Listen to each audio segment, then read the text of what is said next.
one word from God can change your life. You're listening to Daily Prophetic. There comes a moment when what has shaped you in the last season no longer carries the same authority.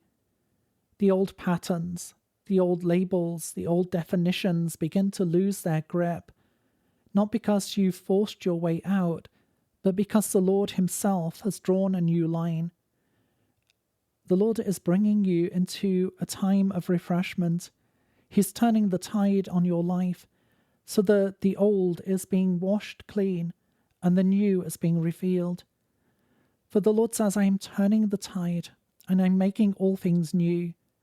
I'm leading you into a new season, a new time of opportunity, a new time of growth, where the resistances of the past are giving way, and I bring you into a time of breakthrough, a time of becoming fully who you are.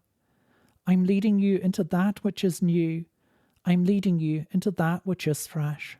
To receive a personal word, click on the link in the top left of the screen or visit requestword.com.